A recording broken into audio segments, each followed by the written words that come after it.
Bismillahirrahmanirrahim. La yadurrukum illa adza. Tidak akan membahayakan kalian orang Yahudi itu illa adza, kecuali gangguan kecil. Kalau kita lihat kecuali gangguan kecil ini, ya gangguan kecil di mata Allah ya. Secara panjang pertikaian umat Islam dengan Yahudi itu kan sudah ribuan tahun ya. Ribuan tahun. Jadi sudah sejak zaman Nabi Muhammad SAW itu panjang sudah. Begitu Nabi Muhammad SAW berdakwah di Madinah itu memang sebagian besar Yahudi itu tidak suka ya. Meskipun ada sebagian kecil yang suka terhadap Rasulullah dan masuk Islam. Tapi wa aktsaruhum, seperti dalam ayat 110 itu, kebanyakan mereka itu tidak suka. Ya, menentang kebenaran. Melawan kebenaran. Nah, la yadurrukum illa adza. Ini di mata Allah dan Rasulnya, bahwa mereka tidak akan membahayakan kamu. Jangan khawatir, jangan takut gitu intinya. Padahal dalam prakteknya itu peperangan Yahudi dan Islam, baik pada saat perang Khaybar terutama, bukan perang besar antara Yahudi dan umat Muslim. Umat Muslim saat itu pasukannya hanya sekitar 1.500-an. Sementara umat Yahudi hampir 10.000. Dan Khaybar itu sebuah wilayah yang sekitar 150 km dari Madinah. Sehingga kalau dengan moda transportasi saat itu ditempuh dengan waktu 3 hari perjalanan melalui padang pasir panas itu. Nah, sampai peperangan pun cukup lama peperangan itu, hampir 2 pekan lebih. Dan itu juga menelan ratusan korban jiwa. Ya. Jadi ketika Allah berfirman di sini, la yadurrukum illa adza, mereka tidak akan membahayakan kamu kecuali gangguan kecil. Itu dilihat dari sudut pandang iman ya. Dari sudut pandang keberanian yang diberikan Allah. Karena ketika perang Khaybar berkobar, itu tidak semua orang Islam siap berangkat perang untuk bersama pasukannya Rasulullah. Saat itu ekspedisi tempur ini dipimpin sendiri loh oleh Rasulullah. Meskipun komandan tempur lapangannya diserahkan kepada Ali bin Abi Thalib. Jadi itu terjadi sekitar 625 Masehi.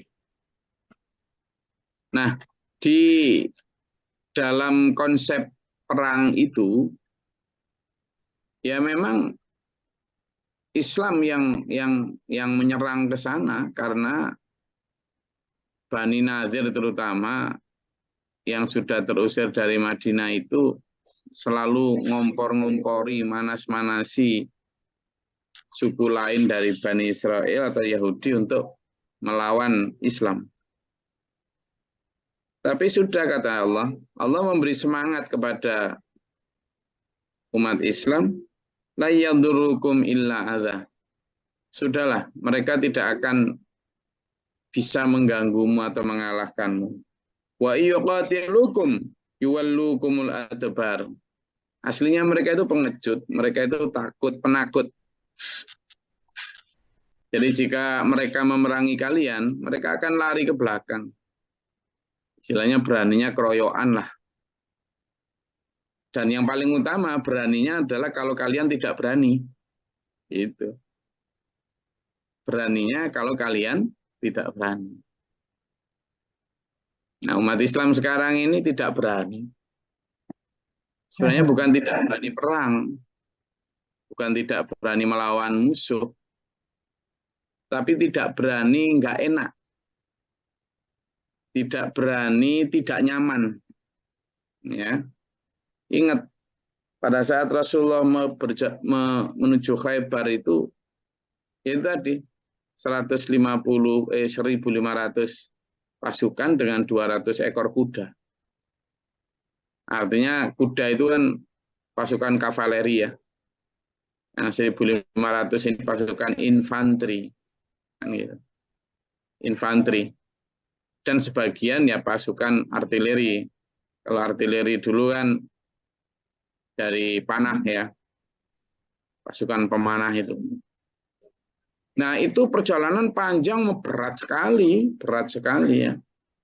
Sehingga hanya orang-orang yang dengan keimanan tinggi yang bersiap untuk berangkat. Orang yang terbiasa hidup sederhana bersama Rasulullah.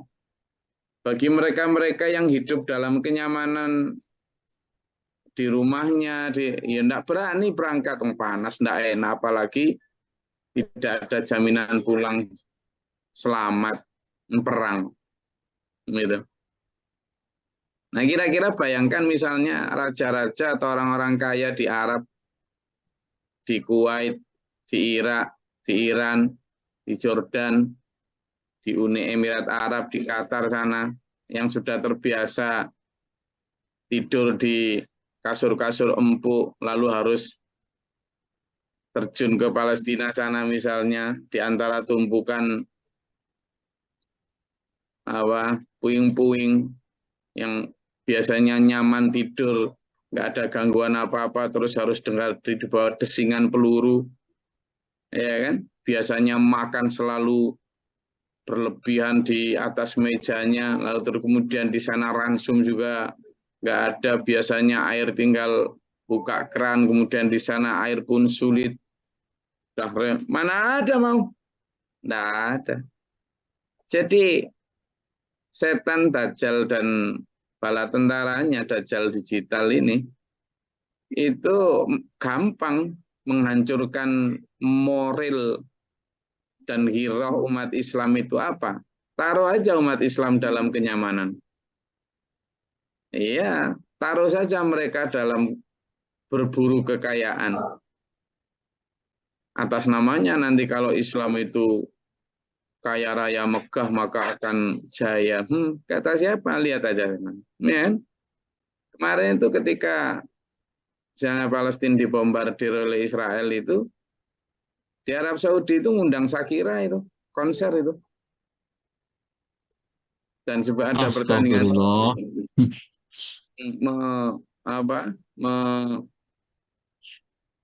mendatangkan seluruh selebritas dunia itu.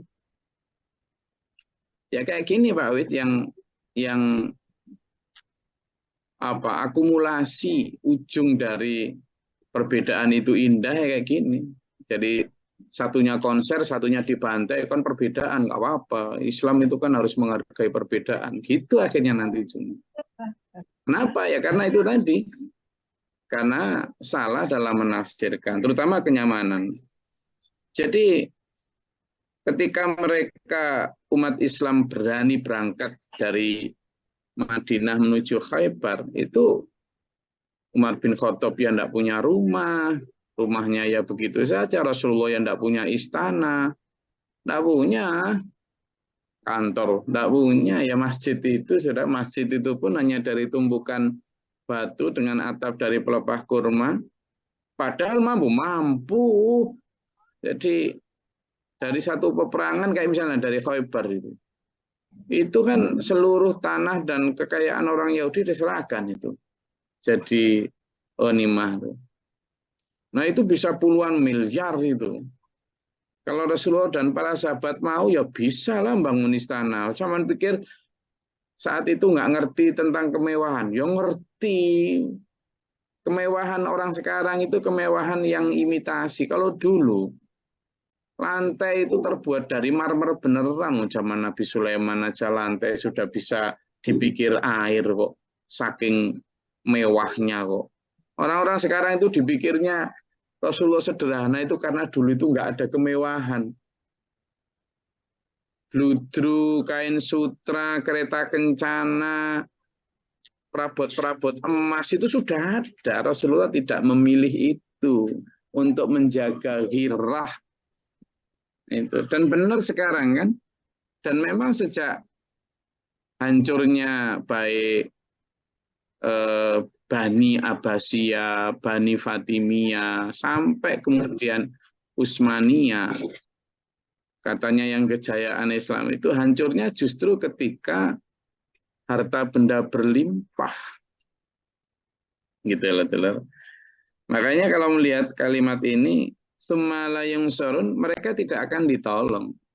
Mereka akan lari ke belakang jika umat Islam ini punya keberanian, dan keberanian itu muncul ketika apa? Tidak takut melarat, tidak takut miskin dunia, tidak takut terhina di dunia, tidak takut.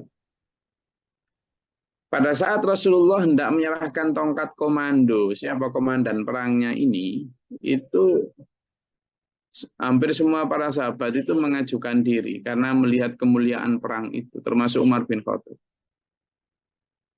Nah, kemudian Nabi mencari Ali bin Abi Thalib. Akhirnya komandan perang itu, gugus tempur komandan itu diserahkan kepada Ali. Meskipun Nabi SAW mendampingi sendiri berangkat perang itu.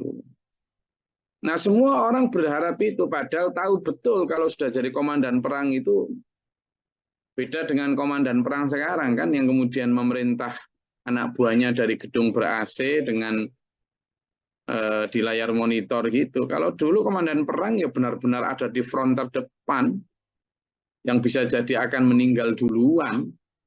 Itu. Nah, sehingga hero itu muncul ketika pasukan Muslim di zaman itu sudah dibayangi dengan iming-iming surgawi itu loh. Itu. Jadi justru benar-benar merasa bahwa ketidaknyamanan duniawi itulah kenyamanan ukhrawi. Jadi sudah dijelaskan, sudahlah, jangan takut, berangkatlah kalian. Duribat alaihimud dillatu aina ma thuqifu illa bihabli minallah wa habli minan nas. Mereka akan ditimpa kehinaan di mana saja mereka menetap, kecuali kalau orang-orang yang musyrik atau Yahudi Nasrani itu kembali kepada tali agama Allah. Apa yang dimaksud kembali kepada tali agama? Mereka kembali kepada apa yang diajarkan oleh Taurat dan Injil mereka. Untuk bertauhid, tidak menduakan Allah. Nah, kecuali kalau itu mereka mulia lagi gitu. Tapi kalau mereka berlepas diri dari hablum minallah tadi, dari tali agama Allah tadi, lalu menduakan Allah, ya itu tadi. Terutama orang Yahudi akan ditimpa kehinaan. Wadur ribat, ya tadi. Jadi dan wahabluminan nas, dan tidak mengkhianati perjanjian, mengingkari perjanjian. Habluminan maksudnya perjanjian ya. Kan beberapa kali terjadi perjanjian antara Nabi Muhammad SAW dan kaum muslimin dengan suku-suku Bani Israel. Tapi kemudian dilanggar, kebanyakan dilanggar. Ya. Nah, sehingga mereka akan terhindar dari kehinaan jika mereka kembali kepada tali Allah, agama Allah, kemuliaan agama Allah, dan konsisten pada perjanjian dengan sama manusia. Kalau tidak gitu ya ba'u bi ghadabi min Allah, mereka akan kembali ditimpa dengan kemurkaan. Dulu sudah pernah dihinakan, ya. Jangankan kepada orang non Yahudi ya. Orang sesama Yahudi misalnya gitu aja rela. Nabi Yusuf itu kan dulurnya, dimasukkan seumur itu. Apalagi orang lain. Ya memang sejak dulu para nabi yang dibunuh di situ, ya, di situ kan nanti ada dzalika bi annahum kanu yakfuruna bi ayati la yaqtulunal anbiya bi ghairi haq. Itu para nabi yang dibunuh itu adalah orang Yahudi, orang bani mereka sendiri, bukan kok suku mereka sendiri. Jadi Nabi Zakaria, nabi yang dibunuh-bunuh itu Nabi Yahya itu dibunuh itu orang-orang Bani Israel itu. Gitu loh. Jadi kalau di sini waba'u bi ghadabi minallah, karena dulu pernah dimurkai Allah dan akan kembali dimurkai Allah kalau mengulangi perbuatan ingkar mereka. Wa duribat alaihimul maskanah. Jadi beberapa kali orang Yahudi itu, terutama Bani Israel, sebenarnya sudah sering dimuliakan Allah dengan kedudukan. Misalnya ya, ketika Nabi Yusuf jadi nabi, itu kan akhirnya Bani Israel kan mulia di Mesir. Karena Nabi Yusuf waktu itu diangkat jadi petinggi kerajaan. Akhirnya orang Bani Israel kan numbras di sana. Tahu numbras ya, man? Tahu numbras? Numbras itu Ngengen. bukan wewet. Numbras itu kalau istilah di tempat saya itu misalnya ayam cuma satu awalnya terus ketemu sama yang lain terus akhirnya pinok banyak itu namanya numbras. Jadi berkembang biak secara cepat itu numbras ya. Sampai sekarang Itu orang Yahudi itu merasa orang pilihan ya, Gus. ya sebenarnya mereka memang benar-benar pilihan di masanya, Bang. Mereka memang benar. Karena apa? Allah sendiri berfirman itu bahwa wa anni faddaltukum 'alal 'alamin, ada banyak ayatnya itu. Dan sungguh aku mengutamakan, memberikan kamu keutamaan di atas seluruh alam. Gitu memang. Tapi di masanya, di masa ketika mereka beriman kepada Allah dan Rasul-Nya. Terutama ya di masa-masa, kenapa Fadl itu kemarin pertama diberikan kecerdasan. Luar biasa memang mereka kecerdasan.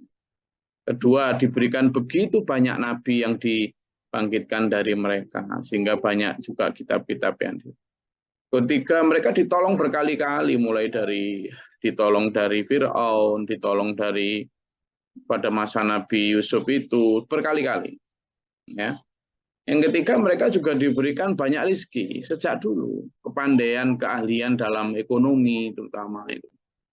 Jadi dimuliakan sama Allah. Cuma sifat buruk mereka juga, mereka kemudian banyak mengkhianati para nabinya, membunuh para nabinya. Makanya di sini disebut dari kenapa sih kok mereka diberi kehinaan itu? Ya karena dzalika bi annahum kanu yakfuruna bi ayatillah. Mereka sudah sering kamu itu mengingkari lagi gitu ya. Jadi itu. Maka kemudian wayaqtulunal anbiya bi ghairi haq, terutama itu. Kalian sering sekali bunuh para nabi. Bukan hanya Nabi Yahya Zakaria ya. Ya termasuk Nabi Isa kan mau dibunuh sama orang rabi-rabi Yahudi itu. Iya, jadi malah dalam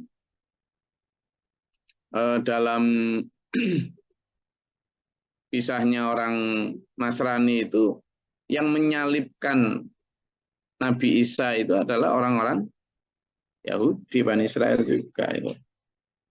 Kenapa bima asawakanu ya'tadun? Karena mereka sudah melampaui batas, sudah berkhianat kepada Allah itu sejak dulu. Meskipun tetap ada peluang bagi mereka, ada yang sebagian beriman. Tapi sebagian besar yaitu tadi, sejarahnya begitu. Makanya kasih sayang Rasulullah itu yang membuat mereka kemudian, bahkan ada satu di antara istri Rasul itu orang Yahudi loh. Iya, di antara upaya beliau untuk menarik bagaimana agar umat Yahudi itu mau mengakui Islam itu. Ada juga yang dari Nasrani, misalnya Maria itu dari Nasrani itu. Istri Nabi yang bernama Maria. Jadi bagaimana cara Rasulullah berdakwah itu mulai berbagai macam cara ya. Yaitu tadi hidayah memang milik Allah ya. Saya rasa itu, monggo kalau ada yang mau ditanyakan atau disampaikan, silakan.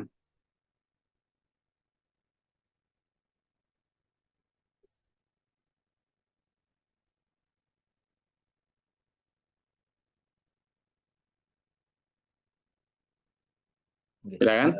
Izin Gus Lari. Ya, Eh, Tadi dijelaskan bahwa ada perbedaan yang sangat mencolok antara saudara kita yang di Palestina yang dibombardir habis dari Israel dan kebalikannya negara-negara di eh, Arab berpesta bahkan mendatangkan selebritis dunia. Nah, bagaimana kita harusnya bersikap Gus, agar tidak menjadi tuntutan nantinya melihat kondisi ini, Matur suwun. iya, pertama kita jelas mendoakan, kita mendoakan. Hati kita tentu pertama ya, hati kita tentu pertama adalah eh, tidak setuju dengan harus tidak setuju. Karena apa? Ada sebagian umat Islam yang ya kita harus netral gitu, nggak boleh netral. Ya. Hati kita itu harus tetap memihak kepada siapa? Yang dizolimi tentu, yang dizolimi. Ya. Dalam konteks ini adalah bangsa Palestina. Yang kedua, dengan secara lisan mendoakan, gitu ya. Mendoakan. Jadi bagaimana mendoakan mereka, bagaimana agar mereka ditolong oleh Allah. Yang ketiga tentu dengan aksi. Sampean tidak bisa nembak, sampean juga tidak punya kuasa untuk berangkat, maka apa aksinya? Ya bantuan, donasi. Maka jika mampu sampean dan kita ya donasi ya. Untuk menolong mereka, membantu mereka. Itu jadi sikap kita harus jelas. Sikap kita selalu ada pada orang yang dizolimi. Bagaimana membela orang-orang yang tertindas. Bahkan secara konstitusi kita sudah jelas ya.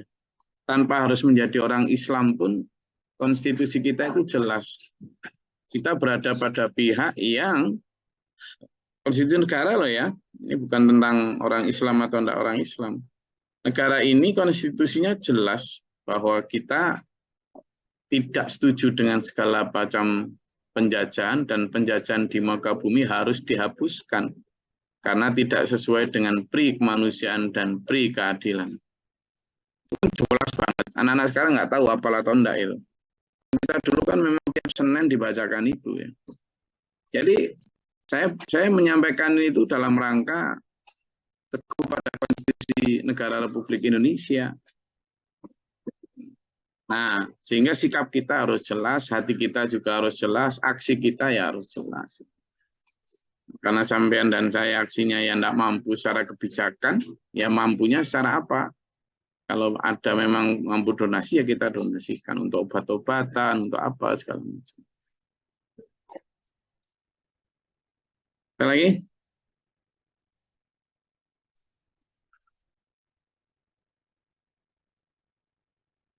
Enggak, silakan.